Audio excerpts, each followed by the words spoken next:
My name is María Gabriela Palacio. I'm an economist by training.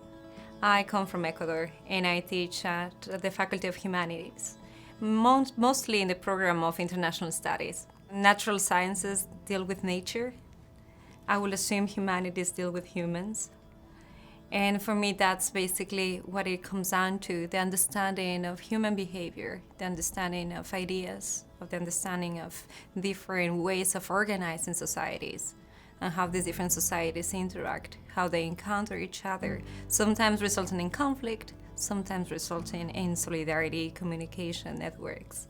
So it comes down to also the notion of ideas and how we think about society, how we think about thinking about society. I'm an economist by training, so it was not the most obvious place for me to teach in humanities. But I was also trained as interdisciplinary scholar. I come from a field called development studies that is actually drawing from many different disciplines to question the very same idea of development. What does it mean? From that particular position, I entered humanities, searching for the same type of dialogue, looking for conversations with historians, political scientists, people who do the research on religion, cultural studies. What do they have to tell me about my way of problematizing society? Humanities is a very rich place in which something like poverty can be sometimes theorized as something negative in economics. We have to tackle poverty, we have to reduce it. Whereas if you go to anthropology, cultural studies, they will have to tell you, wait a second, aren't you having a particular understanding of the poor by adopting that framework? Have you talked to them? Maybe they have a different experience, a different narrative, in which their livelihoods are actually full of resistance and dignity. I think the essence of humanities is critical thinking. It's a place of social critique. It's a place from which you can ask questions about knowledge creation and reproduction. Who's asking those questions and how those questions have changed over time and across different geographies. The basic way of having an interdisciplinary enriching experience is through dialogue. Just by teaching in a humanities faculty, I'm exposed to different accounts of societal issues. Next to me, I have many faculty members who are looking at similar issues with which I can exchange ideas, and that is already causing a major change in my understanding. But most important, I think the place that for me remains the most radical place for transformation of my thinking is the classroom. When I come to see the students, and I come with a very basic understanding, like, poverty. And I assume we all agree what that means. And they might challenge me completely with questions that come from their own understandings of poverty. And that is a way of social accountability, in which my ideas are not dogmatic. They come back to me, rephrased as questions. I think I'm a big proponent of positive dissent, meaning that you don't take reality for granted. The reality we see today is not the only possible outcome we could have had. Could be different, could be better for some groups that feel that maybe economic growth has not benefited them. If we don't think about alternatives, if we don't think radically away from the frameworks we've been taught, there will be no space for transformation. We will just assume how to perpetuate, or we will learn how to perpetuate the system without the tools to think otherwise. My fascination with social inequality comes from an anecdote very early age. I was 4 or 5 years old.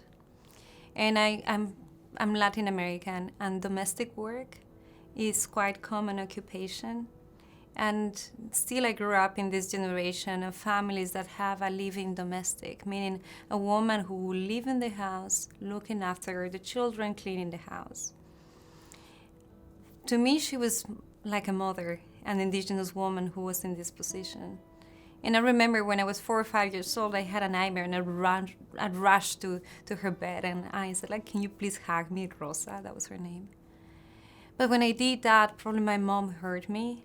And a beautiful woman with the best intention, still she said to me, wait a second, what are you doing? You're not equal. You cannot go there. At that age, I had the first encounter with gender, race, and class. The thing is that I found a lot of comfort and peace in theorizing about these issues. Because when you theorize about gender, race, or class, it's not only your personal story and the thing that hurts, you understand that that story speaks to many other stories. And then if you see the same story happening elsewhere, you talk about the structure of race and racism, the structure of gender and sexism, the structure of class and maintenance of power and privilege. And that's where the fascination with inequality comes from, actually. As we've seen with the increase of inequality and polarization in societies, it's problematic as the pendulum is moving faster between left and right and to the extremes. In Latin America, I can give you many examples of very violent protests in Bolivia, in Chile, in Ecuador, Argentina, Nicaragua, Haiti, if I could continue. What's happening there? People are no longer waiting for something good to happen to them.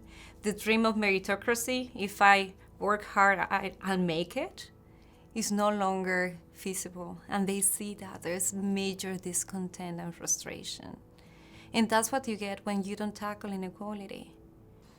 So inequality, it is one of the main ingredients for revolution, might trigger populations to actually mobilize and claim for different rights, different society, but it might also be a recipe for collapse if it is not responded to by politicians. And you see similar situations happening globally, the levels of polarization that will explain the outcome of Brexit, in which is a combination of actually lack of economic literacy, of people not being able to fully understand or grasp the economic consequences of that decision. Teaching is my passion, both, I think, intrinsically. I come from a family of teachers. My dad was a professor at University of Physics and Mathematics. My mom was a high school teacher. I grew up in a household in which, though they were badly paid, it was full of joy in the process of learning. So I knew that deep inside I would love to do that as I grow up. But now that I'm actually in the profession of lecture, teaching, I see the power of actually influencing students and just create curiosities. You don't even tell them what to think. You just hope to teach them how to think about thinking, how to have the frameworks to encounter new phenomena and make sense of that. And I think for me that's fascinating because I crave for that moment in which I can have students becoming angry sometimes. I had a student coming today and saying, I'm so upset. I heard your lecture. I've been to Brazil. I know Bolsonaro's policies. I know how he's neglecting the Amazon. I know indigenous peoples are mostly affected by it. And I welcomed him and said, yeah, it's okay to be angry. Now you go home and you do something with that anger and replace it with something stronger that you can actually use it to incite change. That's a classroom for. So I'm part of the teaching staff of a course called Practice in International Studies, PRINCE, as we call it. And this is a very interesting exercise. It brings together practitioners, being these international organizations, governments, NGOs, and university. And this is a way in which we can help students make the transition from the classroom to society. They no longer have to write an essay about a fictional problem in society. They actually listen from organizations what are their knowledge needs and try to bridge the gap from academia to practice. Not only that is important for students to have more practical application of their analysis of their ideas and to develop professional skills, it also allows to collaborate with organizations and inform them in situations as complex as genocide, transitional justice, conflict-prone areas, and how to collect data on food necessities, gender-biased policies, and how to find ways in which they can actually work to the benefit of those that they're trying to protect. So it's also a great space in which we can co-create with these organizations a better informed analysis. Because that's the thing about academia. You can have an opinion about anything. We all have our very strong opinions about climate change, about inclusive language. We have opinions about weather. But do we have an informed opinion? Is that opinion grounded on some sound analysis? That is something academia can provide. I think humanities is in a very difficult position at the moment. Some people have a different understanding of it as being a place for delight, in which you talk about arts and museums. With that very limited understanding of humanities, very few people actually engage with that. And makes me question, then, are they afraid of critical thinking? If they don't want people to engage with these debates, if they don't want to question any dogmatic framework, and they just want them to go for problem solving or natural science, which are equally relevant, we all together make up a society. But you don't have a group of people saying, wait a second, are you sure that's the only way of understanding that problem? Have you looked back at history, or have you seen how that understanding has shaped these different outcomes in a completely different geography? It has led to negative consequences. A part of me would like to think that they're just naive, but other part is afraid that it's deliberate, that they don't want people to be critical, because that will maintain the status quo. I think something we can learn about humanities is related with our identity, with self-awareness.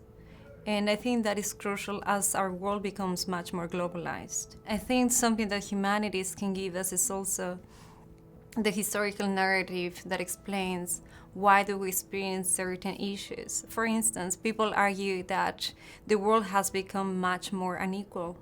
Is it true? Was it more equal before? Is this inequality then part of a discourse? Is it real? And that's a critical questioning that humanities allow us to have, in which we can situate certain narratives and read them in their historical, political, geographical context. If we look at public discourse at the moment and the levels of polarization, racism, hate, I think they come down to the notion of fear. When we're kids, you encounter a different child, no matter the background, race, gender, you just have a new friend to play with. But slowly that changes, and you see something different, and you either find it exotic, which is also problematic, or you find it scary, or you think that it's something you should dominate, or something you should run away from. If we don't encounter our own fears, there's no way that we can be inclusive, that we can invite someone to be part of our circle. However, I think that our most important contribution is to actually speak back to society, to have societal relevance. And that is also my training in development studies. I want my knowledge not only to be delightful, something you would like to read or teach about or talk about. I would like this to somehow influence our ways of thinking about reality and possibilities to change it, to improve it. And that's my responsibility as an academic, both in the classroom, when I give students the different frameworks for them to make sense of reality and to add complexity to it. And also as a researcher, producing a type of literature that I hope will lead us to a more socially just world.